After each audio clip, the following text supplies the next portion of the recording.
And now back to your regular programming. If you speak better to yourself. You showed up for probably the dumbest conversation we've ever had on this show. Let's have that smile again. Tell me how that happens. Physically should not happen.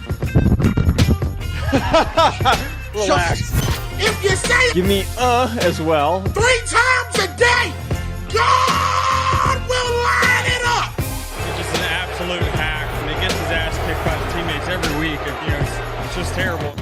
Welcome back to Hack City. Joe DeLeone and Sean Anderson. Today we're going to be continuing our position rankings heading into the 2024 college football season. We've got 3 left, including today, which is going to be defensive tackles and edge rushers, the best defensive linemen in the country that you as a college football fan need to know and need to pay attention to. Before we get to that, though, also we're going to be talking about the House settlement that just went through, and then Sean's mad about something that I tweeted. I'm, shocking on that scope of things. Before we get to that, though, Sean, can you share a quick word with our listeners about BetOnline?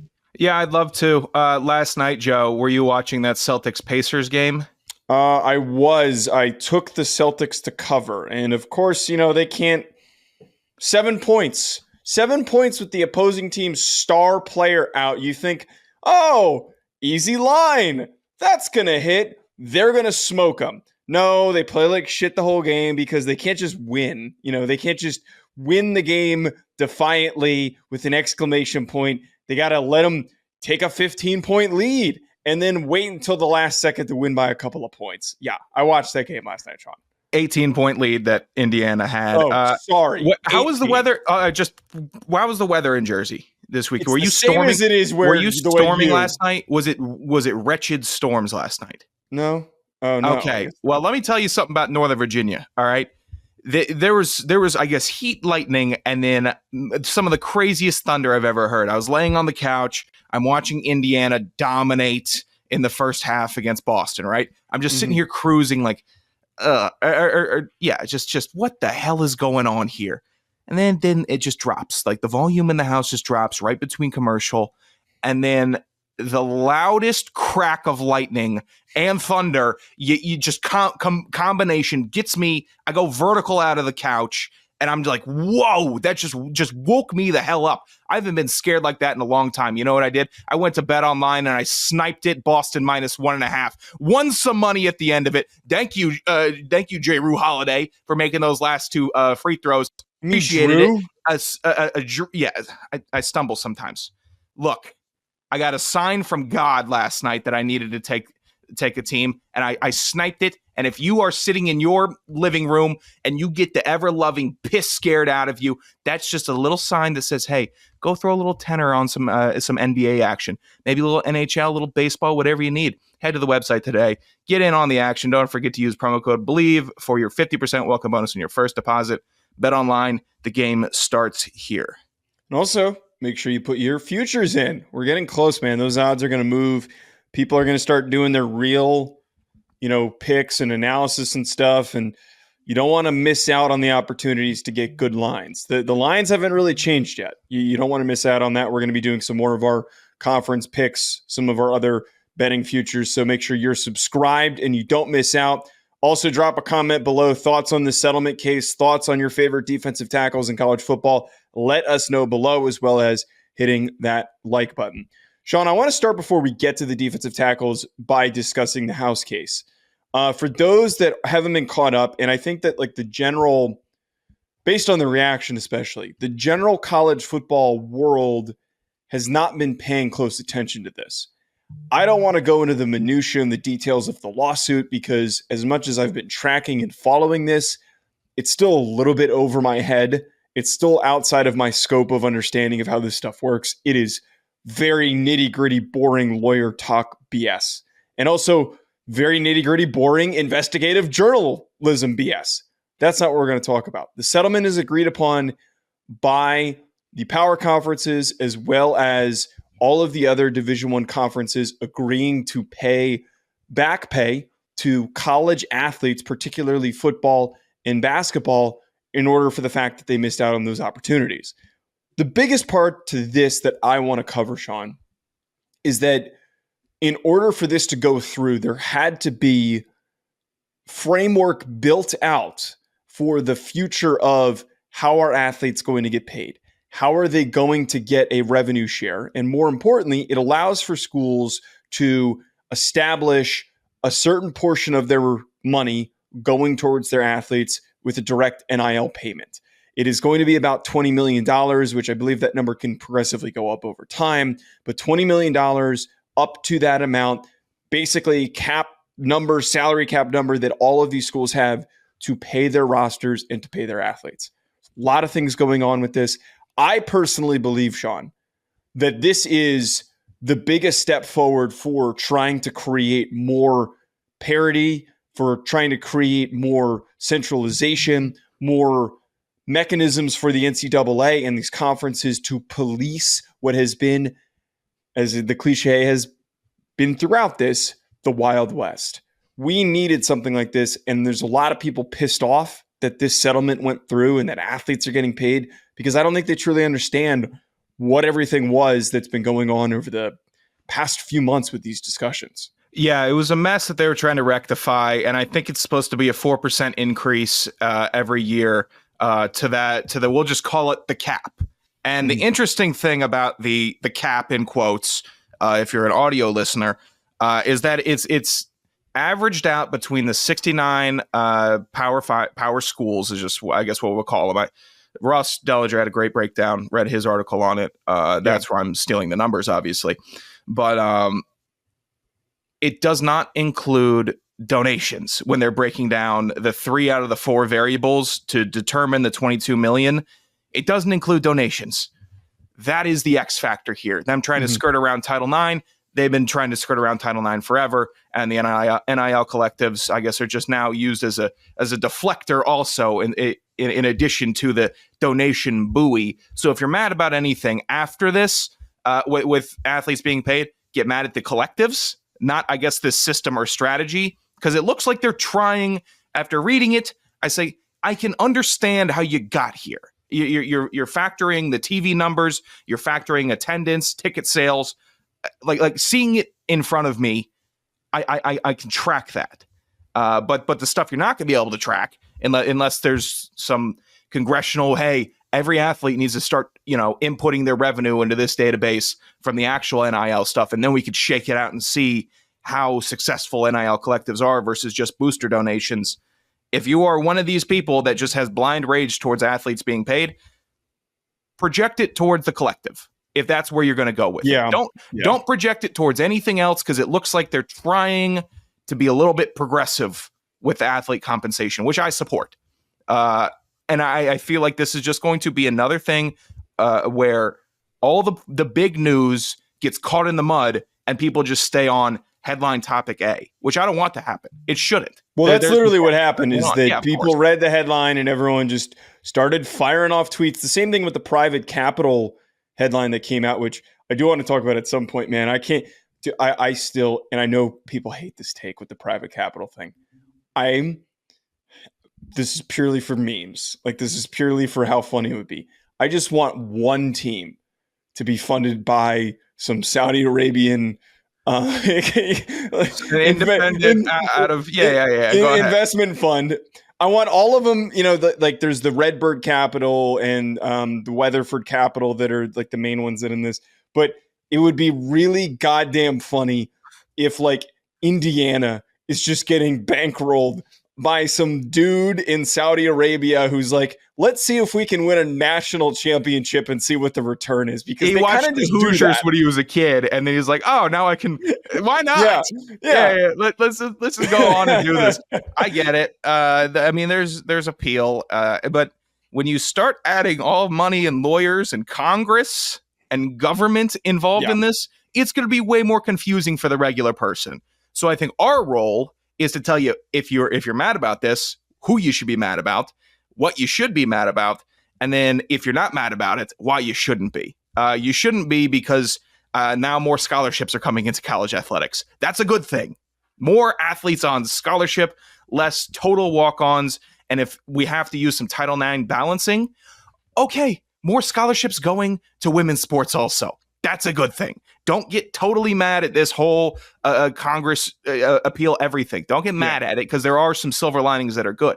More athletes from the hometown that you like have an opportunity to go and play college sports, not pro bono, but on scholarship. There's a couple of steps that kind of come into play here before this is like really truly done. And you are right, though, that there is, with Title IX, there's opportunities now for more scholarships to be. There's going to be less total roster spots for football. There's going to be more total scholarships that can go to some of these other sports. At the same time, there's going to be, and as it's been coined by one individual who I think it was an athletic director or just an athletic administrator, that said, we've got too many country club sports and the football program shouldn't be funding that, which is, there's a lot of truth to it. But to kind of get back to just the main overarching piece of this, of football players specifically getting paid, I think what's really going to be interesting is there, and in the era of NIL, it's not necessarily the biggest brands that have had the most money to spend. And I think now we're going to see Texas, we're going to see Oklahoma, we're going to see Ohio State, we're going to see Alabama, LSU, the biggest national brands that are always in these Forbes articles that are listed as, here are the biggest brands in terms of value. Those are the ones that are going to be the most aggressive, that are going to go up to that $20 million cap number, that are going to have more of that. I think in the NIL era, we've just had universities that have had really rich alumni and didn't have really any proper planning and have thrown it all over at their football programs. There's been a number, and I don't want to pinpoint specific ones necessarily, but there's been a number that have done that. I think it's always best for college football when the best brands with the largest fan bases, the most passionate fan bases, are the ones that are the most successful and consistently good. And I that's what I think is where this is going to turn into, where there's going to be 20 teams, the ones that we're kind of used to in the past 3-4 decades, are going to go back to being the consistent 20 teams that are just always really freaking good. Gotcha. So when you load up EA Sports 25 this year, you're going to be starting a franchise with Georgia, right? But these are two completely different things. Well, I'm just saying, I understand, and I'm tracking with you. But there was one little part of that where you think it's college football is good if these brands are strong. I loved college football last year, where Washington was coming out of the woodworks, and the Pac-12 was giving us. The Pac-12 was the best conference last year, and they're not going to be in this game this year. All right. So if we're talking about the best national brands on the field, you could start yours with Georgia. I will be starting mine with maybe a G5. All right. Well, Washington wasn't like an NIL bankrolled team or anything. They were just a really well-coached team. But but look at the goddamn result, though. Their head coach goes to Alabama. So what are you talking about? It's all cyclical. Off-season, off-season doesn't count. I'm talking about strictly on the field. Okay. Strictly on the field. Of course, there's always going to be schools that outperform expectations because they've got really good coaching staffs. But you know what's going to happen? Those coaching staffs are going to get yanked, and a lot of those players are going to get yanked and pulled away. I will say, though, the biggest part to this, why I think the NCAA being able to have more established control, and I think that that's important for the federal process of this, of getting real legislation in place for it. Again, I don't understand how that stuff works, so if I'm saying something wrong, don't correct me. Don't be that guy in the comments. But what I'm saying here is that I would like for less aggressive transferring. That's what I want. That's the biggest thing that I want done away with. I want kids to stop just taking checks and then leaving after a semester. I want schools to stop, not schools, but collectives to stop screwing over kids who show up and then don't get their checks, don't get what they're promised, to be, completely misled in the recruiting process. And I would like for a kid to stay for 2 years and then make a decision to leave. That's all I want. I think that we've got a chance for parity, right? I mean, if every team is capped at 85, then that limits stockpiling. And then but on the inverse, if all 85 are on scholarship, that's great. But then if we were at a team where a roster size was at 100, you could have 15 walk-ons, like the walk-on situation. Well, I don't think that I think that the whole walk-on thing is going to be done with based on what's been talked about. I don't know. I still think there's a chance to have the workaround walk-on, where it's, hey, you're a walk-on, but we have collective money that is worth your $55,000 tuition for the year. They had discussed a practice squad. Apparently, that's kind of what's been on the table. It's fine. But I think if it's capped, then we don't have as many. We have less good players that are just not playing. They go ahead. If it's 85, we can't fit you on the team. Go find another team, and then all right, you find another team, and then the cream will either rise or settle. We haven't given it enough time. I thought the parity last year was great.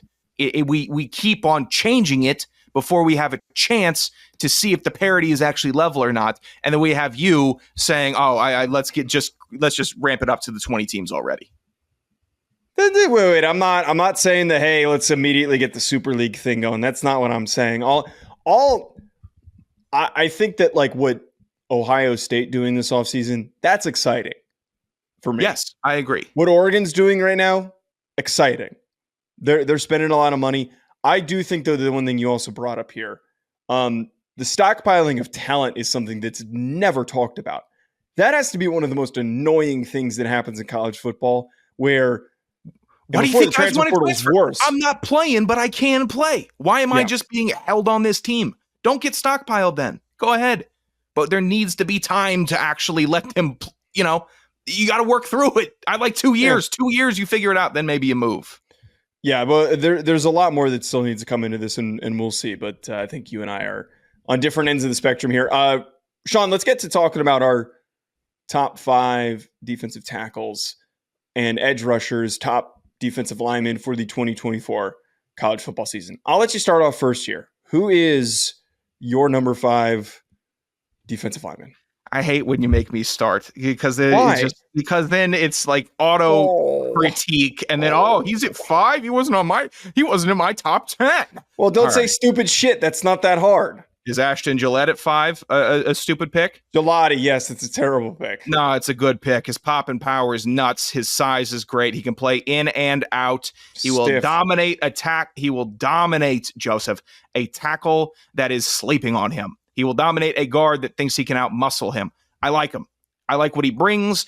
Watching him is like watching a New Jersey high school football player's highlight tape from junior year, but translated into college. He's just thumping dudes. He's hitting nasty moves. Sometimes you wish that there was more that was actually, tangible, but defensive linemen got it tough right now. So I like him. His intangibles, his get off is good. I'm a fan of him. All right. And he was a big part of Louisville being successful. That Louisville defense and defensive line last year played with an attitude, and I think he was a big part of it. Yeah, I hate that pick. I don't know why the hell he made your list. My number 5 was Howard Cross from Notre Dame. He's the type of defensive tackle that I get really juiced up and excited watching, because he's low to the ground, very quick-footed, super disruptive on a snap-to-snap basis. Like, he goes a million miles an hour. He is a battering ram. He's almost like the Tasmanian devil a little bit when I watch him play, where he is just messing shit up constantly. Gets a nice, really good penetration. His production wasn't crazy, but he's one of those players who just frees up attention away from them so that they can go and make plays. I had so much fun watching Howard Cross, and he was one of the few guys that I was like, I got to keep him on my list. And by the way, for anyone who listened to Rufino and Joe, I did change my list. I originally had Tyleik Williams at number 5, but I moved Howard Cross here. He's my number 5 guy. Looking at a little bit of Cross right now, he takes up a full center, which is good. That's a good thing. When your defensive tackle is actually outside of both shoulder pads of the center, that's a win for a college football program. NFL, it's a bit different. His initial lateral steps, I not fast enough. Like, if you're going to be playing that, I know it's a hard comp, but I need to see Leonard Williams' foot speed if you're playing interior. I just do. If you're going to be trying to be big meaty and also big lateral, I got to see a little bit faster speed. It's a fine 5, though, Joe. I know he makes an impact, and I know you can't leave one of your boys off all the lists. It is okay, though. Can I go with number 4? Go ahead. Can I give mine? All right, Deone Walker from Kentucky. Is this okay for you? Too low. No, not too low. He needs to be higher. Well, you know what? Okay, if he's on your list, that's fine with me. His size is immense. Listed 6'6", 348 last year. That was maybe his 8th grade listing that they haven't changed. He looked like he was playing 6'8", 390 and moving 6'6", 348. So hard to handle for a college guard or center. He's just too big. It feels like Kentucky got their Jordan Davis. That is great. Go ahead, dominate. His game plan should be, hey, both of these A gaps, I'm going to mess them up all game. And then if you need me to make a pass rush, then I'll do a quick jet over to the B gap, mess everything up all again. He's a wrecking ball on the inside, and he takes up so much space. On film, watching him, it's like the first time I was ever shell-shocked by someone's size, I saw Albert Haynesworth in person, and he was doing practice reps in the Georgia Dome when he was playing for the Skins, and I'm like, I didn't know people could get that big. I was like 12 years old. Deone Walker, I'm starting to get used to now it. You're that big. I got a little bit of that again. Okay, I got a little bit of that again. Watching him, like, oh, that's a big dude sitting there right in the middle of the screen. That's a hilarious statement from you because you are an enormous person. Again, nobody can tell. I've been in the 99th percentile my whole life. I was in 5th grade. I'm like, God, that dude's enormous. And I'm like the biggest 5th grader walking around in Georgia. Yeah, exactly. Walker was my number 2, man. I really loved him because he's, let's say he's listed at 350. He plays a little high. That I will admit that is one of the issues with this film.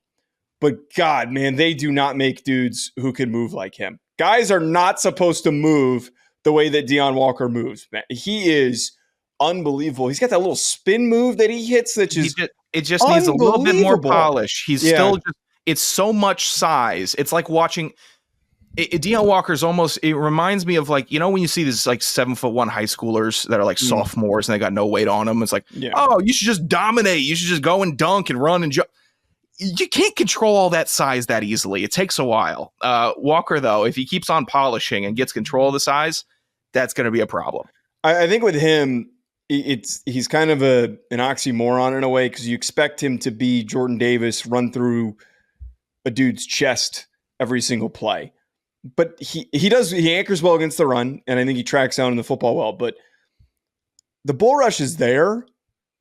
It's not his best trait, though. Like his hands, they're always prepping for the bull rush, though. They're always prepping for it, so it's not going to be. That's what makes him dangerous. Is that he doesn't need to rely on that. He's got very good pass rush moves. I just think that this year, man, this kid could take a huge step forward and just be a total menace in the SEC and on a defense that really could take a huge step forward with all these additions that they had. I'm excited to talk a little more about the bull rush with my number 1, but who is your number 4, Joe? My number 4 was Nic Scourton of now of Texas A&M, was previously of Purdue. Super big fan of Nic Scourton, man.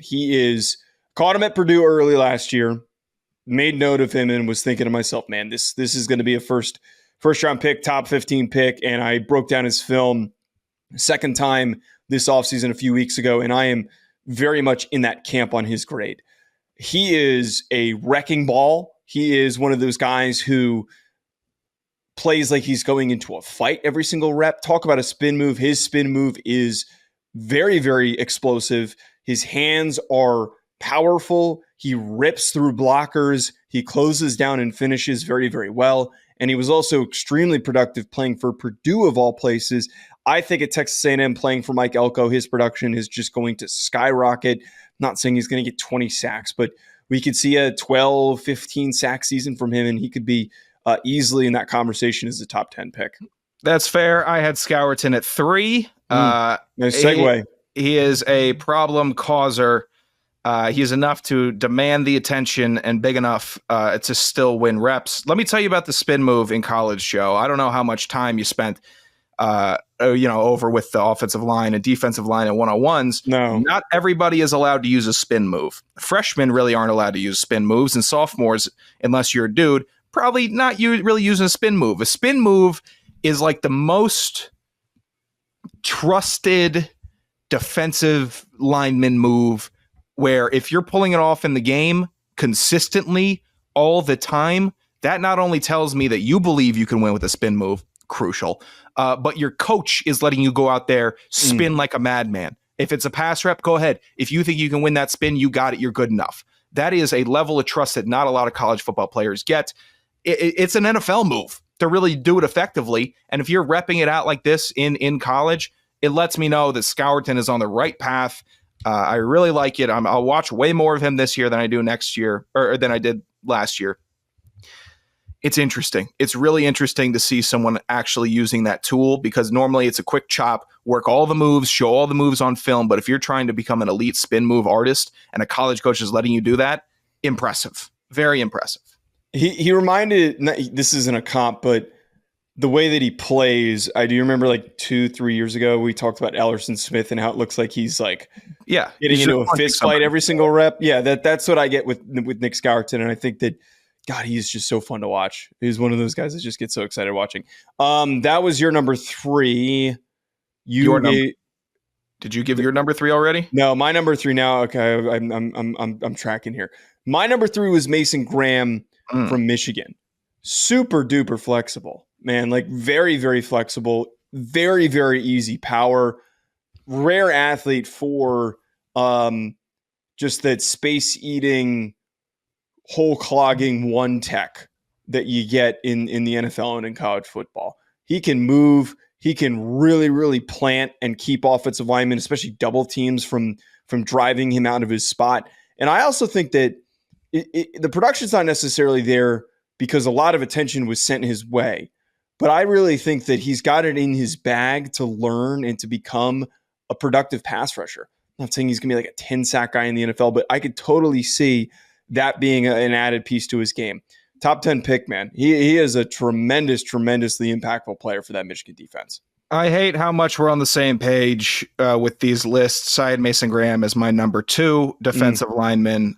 So we just had Graham and Walker swapped on our respective lists. I thought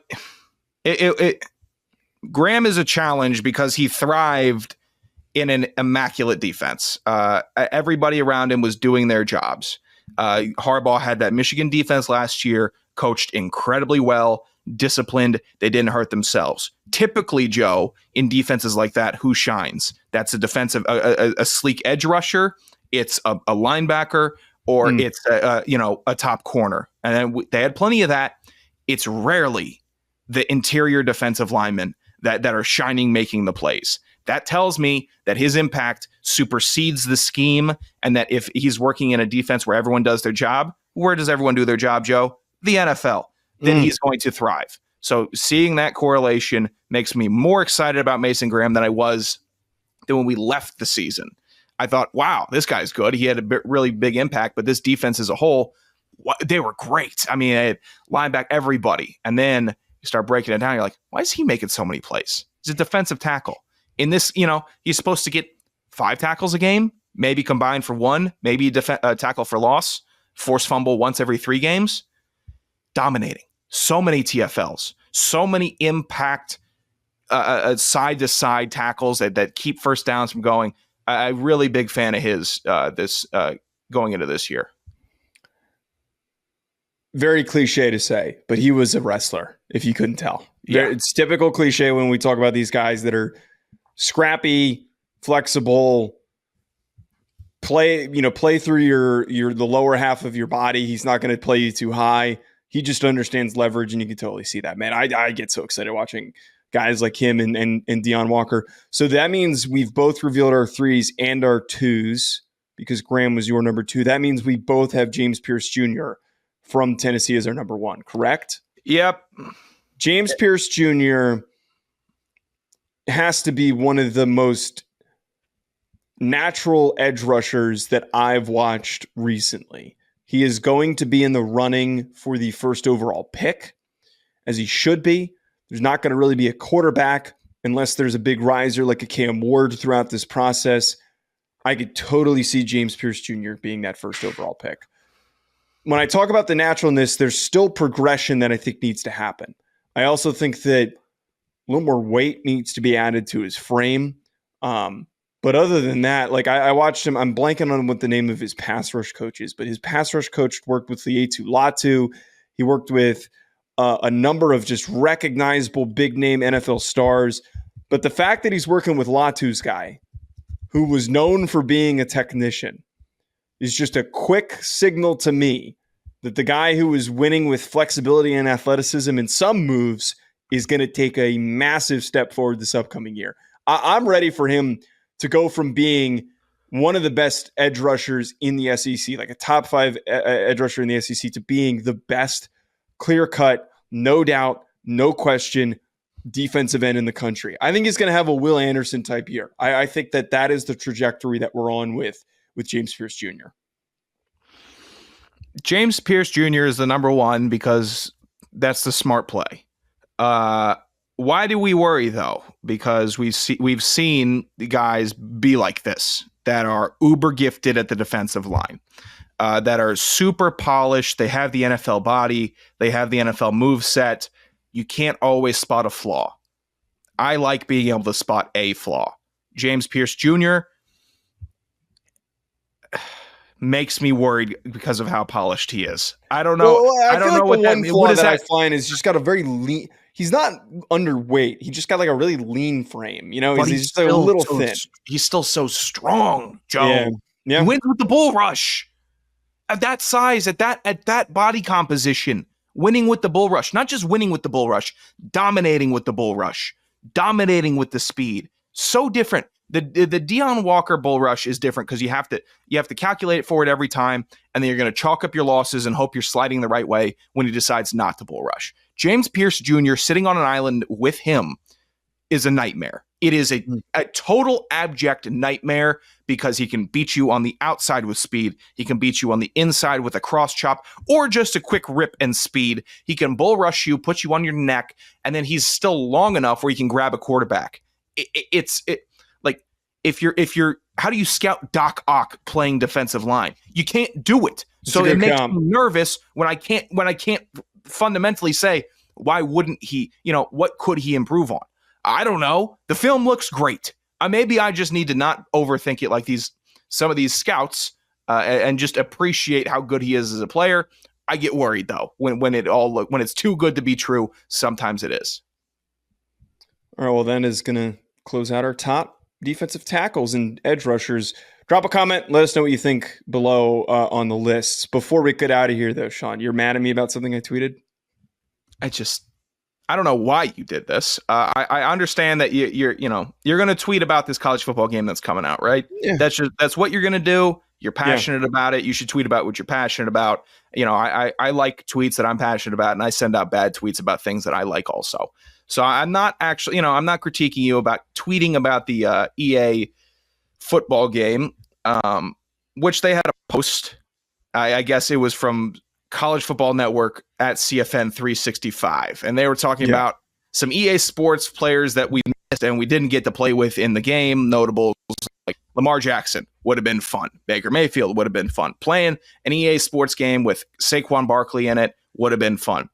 And then I see, post notification, Joe DeLeone, ding. I'm like, no Adrian Martinez for the Hack City account, dummy. No Adrian Martinez on this list is crazy. Okay. So two things here. What are you doing?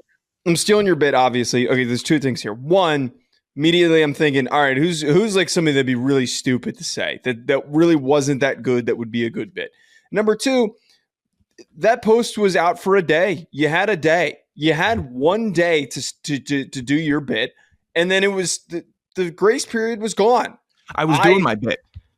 Me and Colin Sutrick are doing Adrian Martinez bits last week. All right. Why are you jumping? Do you want to be involved with this book? No. Then why are you talking about it? I'm clowning on him because I don't think you are an Adrian Martinez. I watched him play I watched him throw the stupidest pick in the goddamn. His team was undefeated. He threw the dumbest pick that I have ever seen that cost his team the game last night. He's been incredible. I mean, converting 3rd and 12s, 3rd and 18s with his legs, confidence in the pocket. pocket. I didn't know he was leading the league in rushing, though. That's you are not sharp to what he could do. Stay away from him. Stay away from our book. We're having a good time over here. King, that's the most that he'll ever amount to. Jump in on the Adrian Martinez shtick bits if you're denying him as the savior. I can tweet whatever I want. At Joe DeLeone, at Sanderson Radio, at Hack City Pod on Twitter. Hit the like, subscribe, share with your friends. I don't know. Thanks to Eli Hoff for coming on last week. Yes, we've got a guest coming up this week too for Penn State. Stay tuned.